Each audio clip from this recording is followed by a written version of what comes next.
ये पार्टनरशिप का second lesson है। इसमें हम सबसे पहले गुडविल का वैल्यूएशन करना सीखेंगे। एडमिशन के समय गुडविल का वैल्यूएशन होता है। ये वैल्यूएशन क्यों होता है? ये वैल्यूएशन इसलिए होता है क्योंकि जो नया पार्टनर है उसको ओल्ड पार्टनर्स को कंपनसेट करने के लिए गुडविल का अमाउंट लाना होता है। तो गुडविल का वैल्यूएशन यहाँ पे काफ़ी आवश्यक हो जाता है। इस वजह से पार्टनर्स के एडमिशन के समय हम गुडविल का वैल्यूएशन करते हैं। तो आइए सबसे पहले ये जानते हैं कि आखिर गुडविल होता क्या है। तो सामान्य भाषा में गुडविल एक इंटैंजिबल एसेट्स है जो बिजनेस इंटरप्राइज को एक ऐसे एडवांटेजियस पोजीशन में रखता है जिससे उस इंटरप्राइज को ज़्यादा प्रॉफिट होता है बिना किसी एक्स्ट्रा एफर्ट के। तो देखिए, गुडविल एक इंटैंजिबल एसेट्स है। इंटैंजिबल एसेट्स से मतलब ऐसा एसेट्स जिसको छुआ नहीं जा सकता, देखा नहीं जा सकता, बट वो होता है।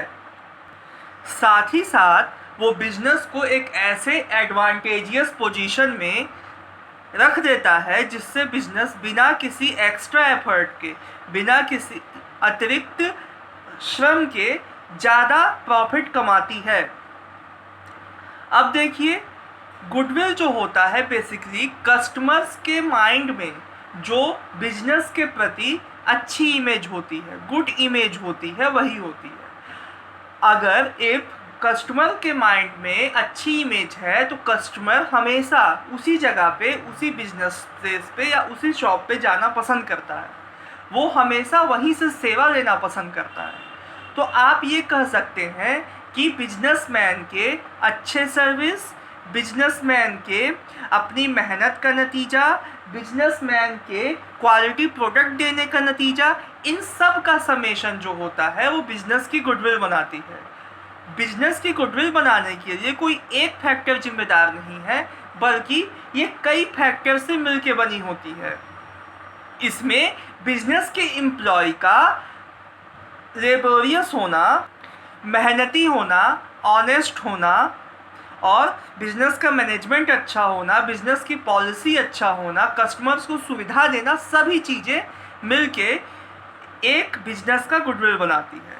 अब यहाँ देखिए, अगली जो डेफिनेशन है वो ये कहती है कि गुडविल कुछ और नहीं है, is nothing more than the probability.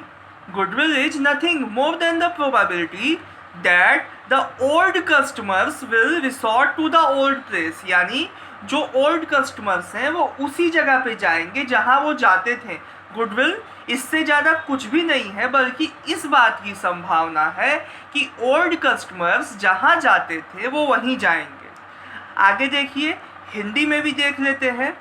व्यवसाय के अधिलाभ के मूल्य को ख्याति कहते हैं। देखिए, गुडविल को हिंदी में ख्याति बोलते हैं।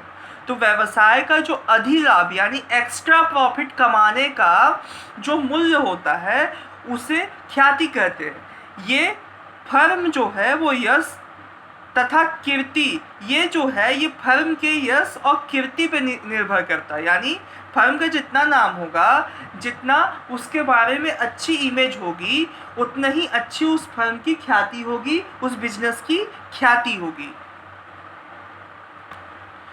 तो गुडविल की क्या क्या कैरेक्टरिस्टिक्स है या गुडविल के क्या क्या एलिमेंट है, आइए जानते हैं। सबसे पहले तो गुडविल एक इंटैंजिबल एसेट्स है, यानी इसको छुआ और देखा नहीं जा सकता। देखिए, ये ऐसे बिजनेस से बनती है, ये प्रॉस्पेरस बिजनेस की होती है, यानी ऐसा बिजनेस जो सालों से चलता हो या जिसके प्रति ग्राहकों का विश्वास हो। ख्याति एक सेलेबल एसेट्स है, यानी इसको बेचा जा सकता है। उसके बाद देखिए, प्रॉफिट से ही किसी फर्म की गुडविल बनती है, प्रॉफिट से ही किसी बिजनेस की गुडविल बनती है। प्रॉफिट कम होगा तो गुडविल कम होगी, प्रॉफिट अधिक होगा तो गुडविल अधिक होगी। गुडविल पे कभी भी डेप्रिसिएशन नहीं लगाया जाता है। किसका डेप्रिसिएशन इस पे नहीं लगाया जाता है, बट इसका यानी इसको अमोर्टाइजेशन किया जाता है, इसका अमोर्टाइजेशन होता है, इस पर डेप्रिसिएशन नहीं लगाते हैं। ओके, होप आपको ये समझ में आ गया होगा। अब आइए जानते हैं कि कब कब ख्याति के वैल्यूएशन की आवश्यकता होती है, कब कब गुडविल का वैल्यूएशन होता है। तो गुडविल का जो वैल्यूएशन है वो बहुत से इवेंट्स पे होता है।